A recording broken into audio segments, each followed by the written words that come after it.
Welcome to the Fund2000.com Real Estate Podcast. My name is Chuck Ham, and today we're going to talk about residential real estate commissions and dispel some myths about the commissions.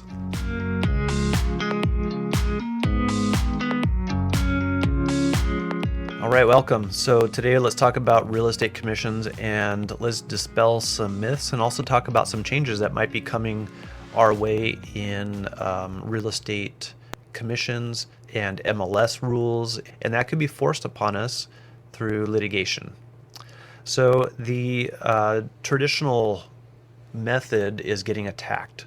The traditional method for determining a real estate commission in residential sales has mostly been set by the MLS. MLS stands for Multiple Listing Service. So when you get on Realtor.com or you talk to your agent, when you get on Zillow, Redfin, all the big services, or even some of the firm websites, like all of the firm websites like Remax, Coldwell Banker, Century 21, and our own website for sold2000.com, we're all pulling the data from the MLS, the Multiple Listing Service. And the Multiple Listing Service is a service that is hired by agents and their associations to provide listings. And the listings have to get sold. So there are rules, and there's the rules have to be followed, otherwise the listings get removed. There's penalties to the agents. You end up with this kind of not a government, but a very rule-based regime for listing property. And the rules are set by the real estate agents and by the brokers and their firms and the MLSs. And a lot of these rules are about to change. So traditionally what we have is a monopoly kind of system, and I use the word monopoly because I think that's what it is, and it's pejorative. I don't like it. I don't think it's good for the customers and for the clients. It is good for sellers. It is good for real estate brokerages and firms because we get paid more. But if you're a buyer, you're paying more. So it's a double-edged sword. It's two sides of the same coin. It's not good to not have competition. Antitrust, that's what monopoly is. We have laws that protect us against that. So why is it antitrust? Why does it seem monopolistic? And why is it about to change? There are laws against monopolies, and the MLSs have been getting sued. The associations of realtors have been getting sued. Different parties have been getting attacked legally from different angles on these antitrust issues for many years now. It's not new, but finally it seems like some of these suits are starting to get a little bit of traction. And the way that they're getting traction is by I'm probably not going to explain it right, but there are some cases that are working their way through the legal system right now in which the plaintiffs are going to force the MLSs to change a very one of the rules that creates this antitrust situation. The rule that the MLSs are probably going to have to change, depending on these court cases, is the one in which listing agents are forced to or required to include the commission amount that is being offered or the compensation that's being offered to a buyer's agent to sell a property. So that's the way it's been working for a long time. That is the traditional situation. At the early stage of listing the property, the seller agrees to a commission amount. And that's because the MLS is required.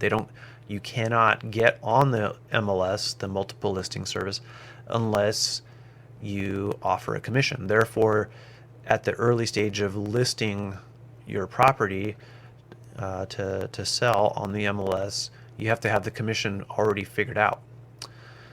And that is not only the commission that is being offered to the listing agent. That obviously needs to be figured out. That you have to, if you're going to hire a listing agent, they're going to want to know what their compensation is going to be. You're going to want to know what you're going to have to pay them. You put that in the agreement, and that's obvious. But why do we have to figure out the buyer's compensation at such an early stage when there isn't even a buyer yet?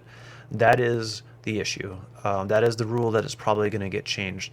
And the way this looks is if you're a real estate agent, you get on the MLS, you can see what the compensation is that's being offered. And that creates this binding contract.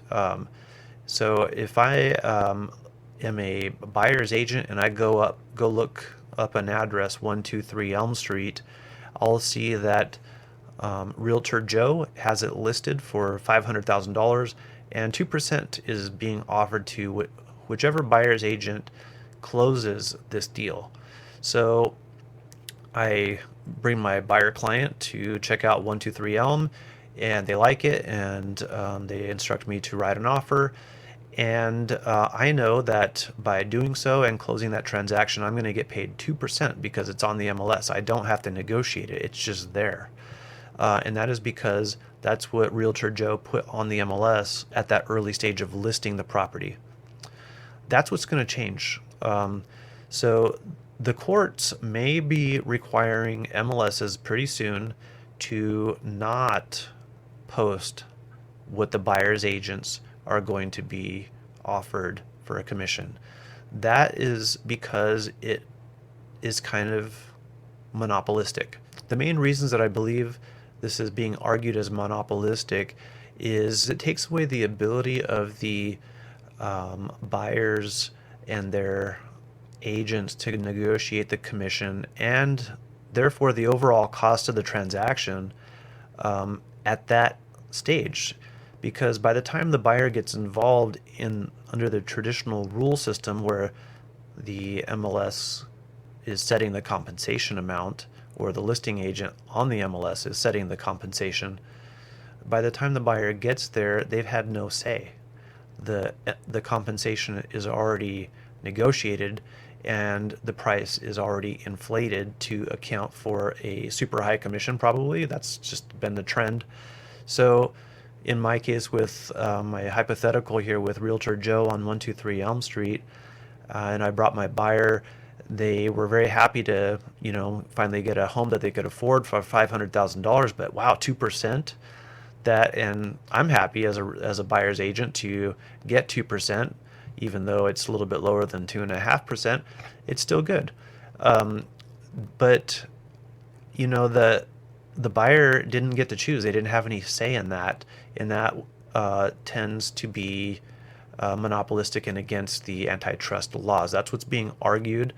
And if the plaintiffs in these cases get their way, we will go to a system where instead of there being a 2% offer on the MLS, there is no offer for any compensation. And instead it will work like this. Realtor Joe lists 123 Elm Street for $500,000, and my client likes the property, and they say, let's write an offer.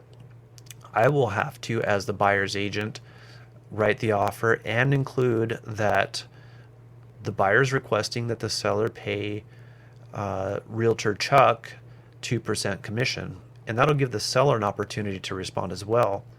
And either they come up with an agreement either they agree to 2% or they come up with some other number, and then it puts the burden back on me to decide if I'm happy with, as a buyer's agent, with what they've agreed to. So now let's take a step back. What if I, as a buyer's agent, am not happy with what is being agreed to?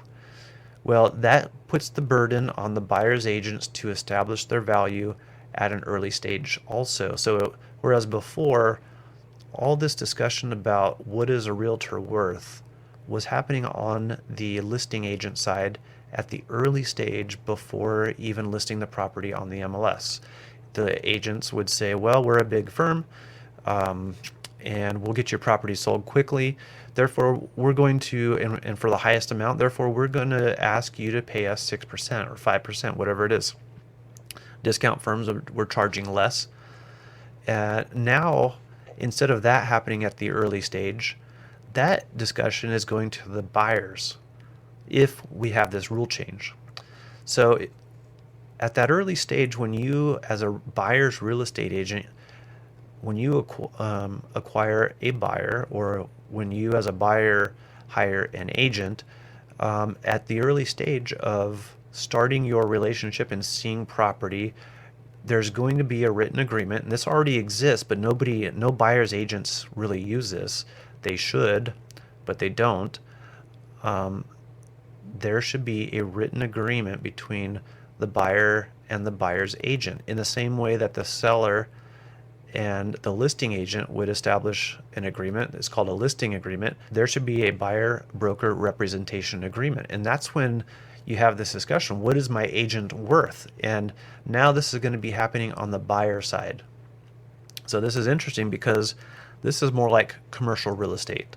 This happens in commercial real estate all the time. Commercial real estate agents are familiar with this negotiation, whether it's for a commercial lease or a commercial sale.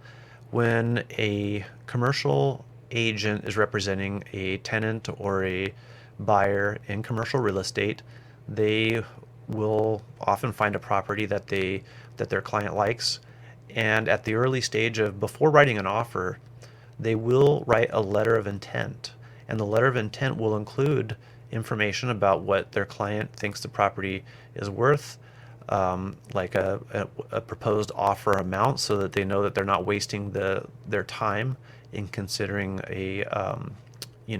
investigations and a negotiation and showing the property and going through all the work that it's going to take to sell the property. They're going to bullet point the important parts of what the proposed purchase agreement is going to look like, or the proposed lease agreement is going to look like. As long as that letter of intent has reasonable terms that both parties agree to, then they proceed, and that's going to include a commission for the buyer's agent. And buyer's agents in commercial real estate transactions, they do this already. They have a compensation agreement. So the buyers and tenants in commercial real estate, they know that their agent is going to have to get compensated a certain amount. Therefore, when they negotiate with the seller or the landlord of the property, if they can't negotiate with the commercial buyer, or tenant agent is going to be compensated, then the buyer is liable for the compensation. So if the seller is not willing to pay what the commercial agent is worth, or what the commercial agent has negotiated with their buyer or tenant, then the buyer tenant has to pay, because probably a written agreement exists obligating the buyer or tenant to pay the commercial agent on the buyer side. Well, I hope that makes sense. That's probably the direction that residential real estate is going if this rule change comes into effect. If it doesn't happen, then it's still important to know that you, as a buyer, as a seller, as a tenant, rental, landlord, whatever side you're on and whatever type of transaction you're in, you need to know that you can negotiate your commissions. If you're an agent, you need to negotiate your commissions and get it in writing. Getting it in writing does create an obligation, and if you don't get it in writing, there is no obligation.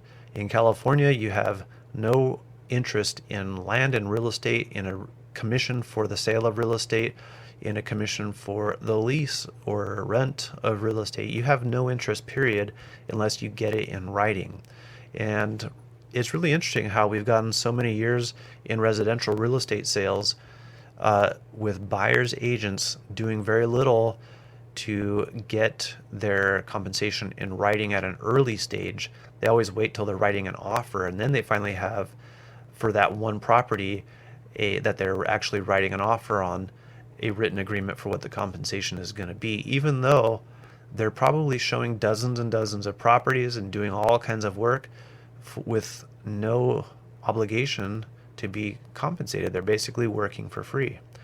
So that could be getting changed really soon. I hope it does, because I don't like monopolies. I don't like the way the big firms have bullied the rest of the agents that are in the business, and bullied in the rulemaking process to keep their inflated commissions I mean, I do like, who doesn't like making more money? Because that has been the effect, is that we all make more money, but our clients don't like it.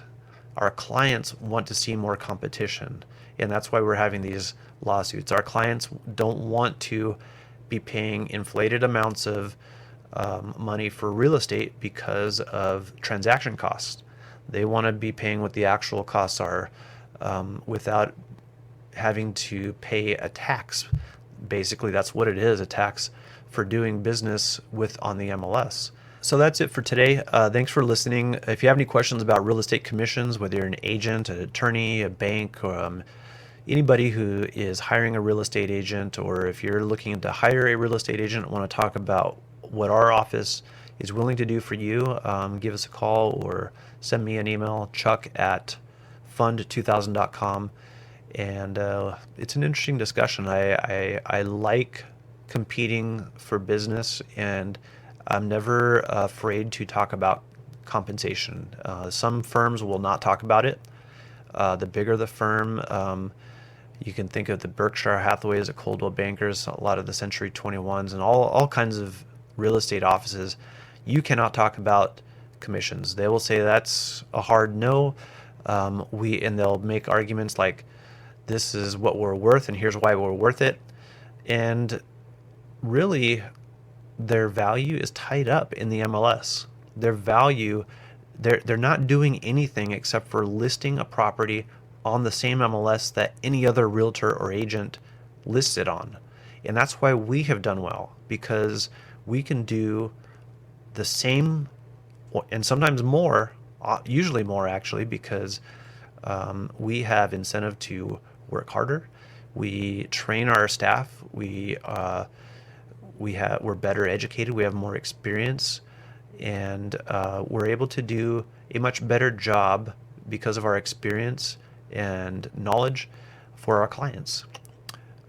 We're not just in and out of the business. I've been doing this for almost 20 years. Next year is going to be 20 years. And my staff, they're also well established in the business. They haven't been in as long as I have, but I train them and I talk to them and they work with me, and we all enjoy the business, and our clients are happy with us. So if you have any questions, feel free to reach out, chuck@fund2000.com.